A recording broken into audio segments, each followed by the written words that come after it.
Keep your Greek in 2 minutes a day. That's the promise of this daily devotional.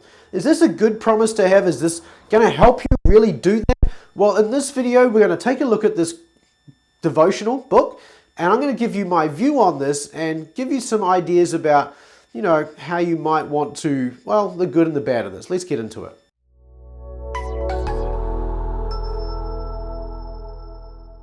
One of the features of the modern publishing era is that Christians have wanted to have daily devotional guides printed and bound and provided for them, where you really just get a short devotional reading on a day-by-day basis, and that reading then becomes the foundation of many people's spirituality. And I'm not a huge fan of that. I think personally I would like to see people in the text. That's where people really need to be, and some of these devotions do that. They'll give you a reading, but most of them just give you a one line and then this big spiel by an author or an editor or a group of people or unnamed people or whatever it happens to be that are supposed to be devotional and lead you, into the Word of God or, nearer to Christ or whatever the idea is. And there's all sorts of these. There's, you can get them to do just all sorts of things. And really, this is just probably one of my least favorite areas of Christian publishing. And yet, of course, Greek had to be included in this. So we have here one of these daily devotions. Now there are actually 4 of these available. There's a volume 1 and volume 2. This is volume 1 of the Greek. There's also 2 volumes of Hebrew and 1 of Aramaic as well. So there's plenty here if you're interested in that whole concept of just taking a daily devotional and spending a little bit of time in Greek or Hebrew. Maybe it'll make you feel smarter. I don't think that's kind of the idea of this. But nonetheless, the promise of this is keep your biblical Greek in 2 minutes a day. Now let's just start by looking at the book itself. It's kind of, there's a lot of YouTube channels that look at the book, they look at the size of the text, they look at the margins, they'll look at the kind of paper it is. I get it, and to a point those things matter to me, but to a point. I really don't care if it's 11-point font versus 12-point font. I'm not going to tell you about the wicking on the font and whether I prefer it or not. I don't care about those kinds of things. What I do care about is the utility, the usefulness of a book. And so there is some usefulness to this book, but I am going to make some comments just about the format. I do kind of like these formats where you have this cover that's a little bit more than a hardcover. It's not just a plain old hardcover, and it's not leather. Okay, I prefer leather, I like leather, but I'm not going to go and buy one of these in leather anyway, so that probably doesn't matter. So this has got kind of a nice cover for the price of it, so I do like that. And in terms of the insides and the way it's laid out and everything, it is quite nicely laid out. Now you can see here that it's not really going to lie flat. You can fix that by breaking the book in. To do that, you just open it up about to the halfway point and you fold it back, like just slowly and gently until you get all the way back like that. And then of course you do the same about the halfway mark, and you do the same thing again, and you can even hear it just flexing a little bit. And if it's a sewn binding, which this is, then that's not going to be a problem to do. And by the time you're finished with that, you can see now that it's much more inclined to lie flat, particularly in the areas where I folded it down. So that's how you do that anyway, but whatever.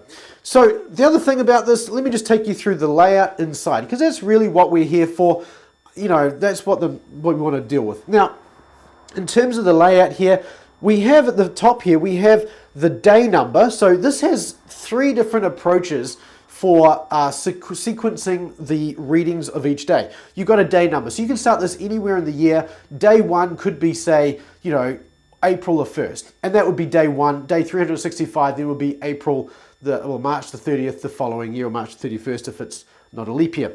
So that's the day number. Then next to that you have the date. So if you start on January 1, of course, you can just follow the dates through here. And then also you've got the week number as well. And the week number then gives you the opportunity to just divide maybe do all the readings for 1 week on one day if you wanted to. I don't know why you'd want to do that, but they do mention that as an option in the beginning there as well. So you've got 3 different sequencing options here as well. You've also got a reference. Now the references here are sequenced, Well, they're not sequenced really at all. The references are just verses that are drawn not at random, but they are selected references from throughout the New Testament that are given for their, shall we say, inspirational value. So right here we have Mark 8:25. Then he laid his hands on his eyes and he looked intently and was restored and began to see everything clearly. Now, that is the New American Standard. And so you can see the verse we get at the top here is English. Now, the translation is going to vary from one day to another. This is the New American Standard. On the next page here, we have the MLB. I don't even know what the MLB is. Anyway, we have the MLB. So we have different translations. They're selected by the editors so that I guess they represent the Greek as best they can. So you've got different, English translations of different verses at the top. This one's Mark 8. This is Romans chapter 13, verse 8. So you've got different verses. There's no real sequence to them. Inside that English verse, you've got a number of words that are set out in bold. You have, first of all, a word like, in this case, he laid, and then kairos for hands. They've got three. You've got one verse of the day, and then you've got two other words that have occurred previously in this devotional, and then you're given the reference for where you can look those up. Now, the nice thing about this is it allows you to go look up those words for those previous references as well. But when you look those words up, here's what you get. You get the word itself here.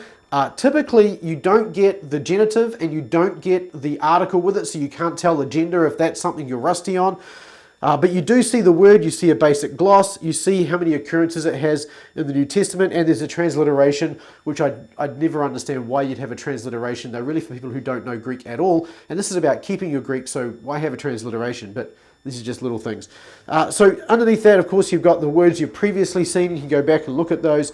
And then underneath here, you've got your Greek text. So here you do actually have a Greek text again with those same words highlighted, so you see them in context. And then, well, I'll come back to this in just a moment. But here's the thing. If it was me, I would probably put the Greek at the top to try and encourage you to start at the top with the Greek text and then check your work maybe on the English underneath that. But I don't know that the authors have really anticipated that you're going to translate this in each time. Now, it may be that you'd want to do that. And in fact, if you're going to use this at all, I would say you're probably going to want to spend as much time as you can in that Greek text, which I'm going to come back to in just a moment.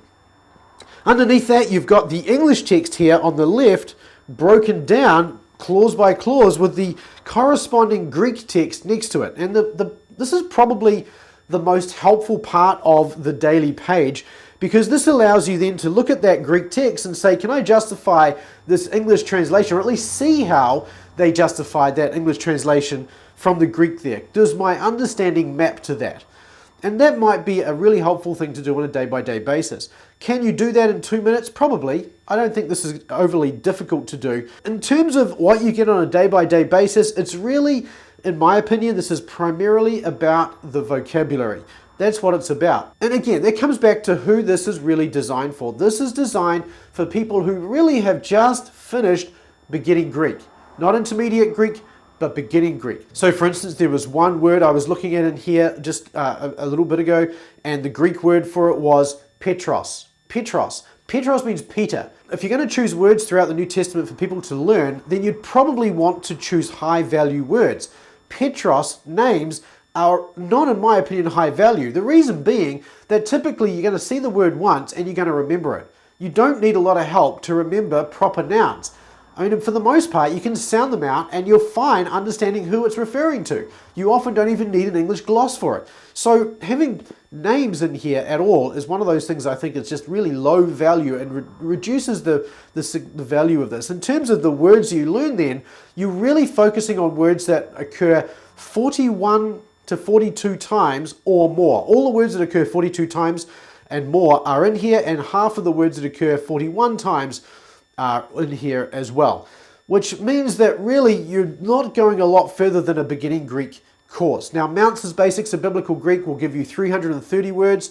The words occur 50 times or more, but a lot of grammars today, for instance, Dana Harris and Rodney Decker, they're going to be giving you 400 to 470 words to learn inside the grammar as you do beginning Greek, which is more than what you're going to find in this book. So as much as I like the layout of this, I really appreciate the goal of it, I'm not convinced that this is actually going to be a particularly helpful volume really for anybody. And so I'm not sure I would recommend it in a lot of ways.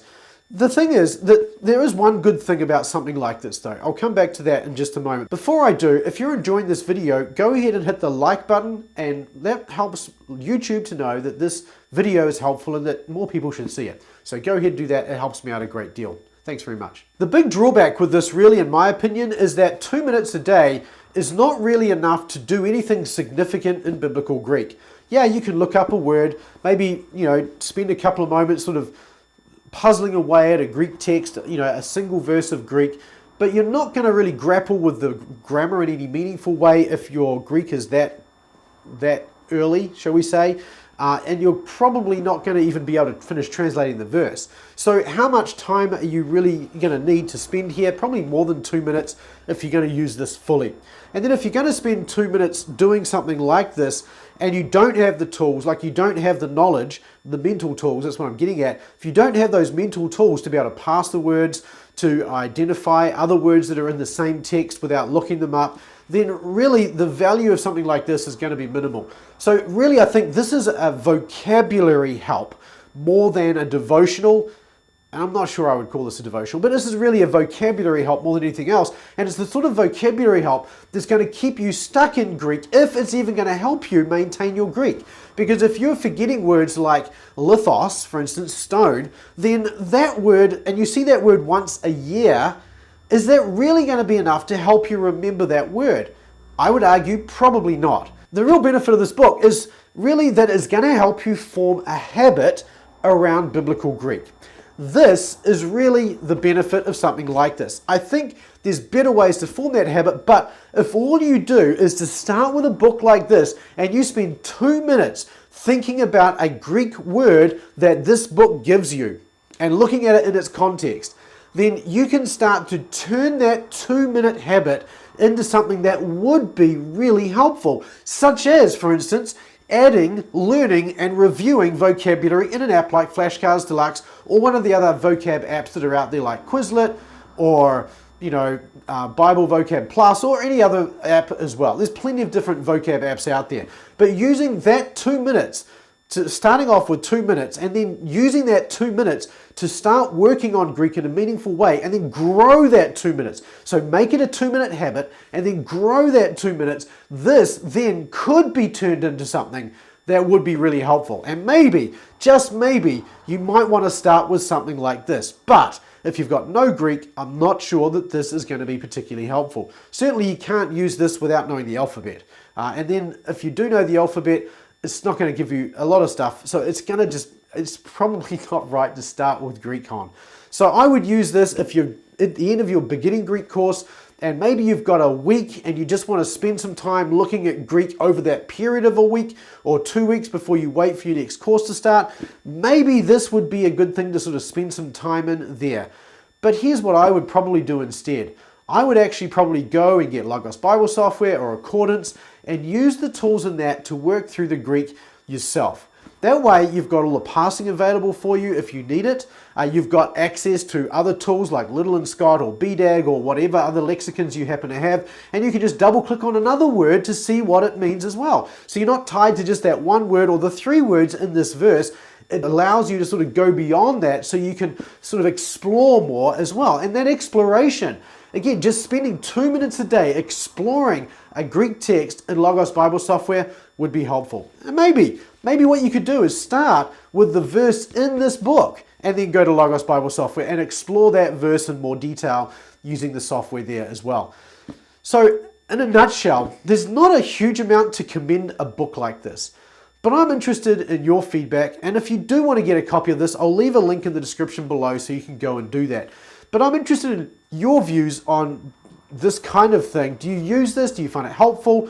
Do you think it really drives your Greek forward? Do you think as a habit that this would be the sort of habit that would allow you to then develop and grow? Do you think you could use that habit? I mean, let me know what you think in the comment section below. I'll be interested in your thoughts, but I'm not sure, despite the nice format, the size of it, the 2 ribbons, all these things are really nice, but at the end of the day, I'm interested in the utility of something like this, and I'm really not convinced that spending 2 minutes in something like this is going to be better than spending 2 minutes in the same Bible verse in something like Logos or Accordance Bible software, so that you can actually dig into some of those extra words, figure out some of those other things. But really, at the end of the day, you're going to want to go beyond this. This represents the very bottom layer of what you can do in biblical Greek. And if your knowledge of Greek is stuck at just looking up a word and trying to figure out what it means, then go download my free roadmap to mastery at masterntgreek.com/roadmap. That will explain to you how it's possible to go from wherever you are now to reading Greek fluently over just a few years. And in that few years, you're going to do the whole of the New Testament. Read all of the New Testament in Greek. It's very doable, it's not that hard, and it does start with that 2-minute habit, right? Build the 2-minute habit, build that out, get into some Greek, let's learn how to do this properly. I look forward to seeing you in the next video. Until then, keep taking small, consistent steps toward mastery. We'll see you then.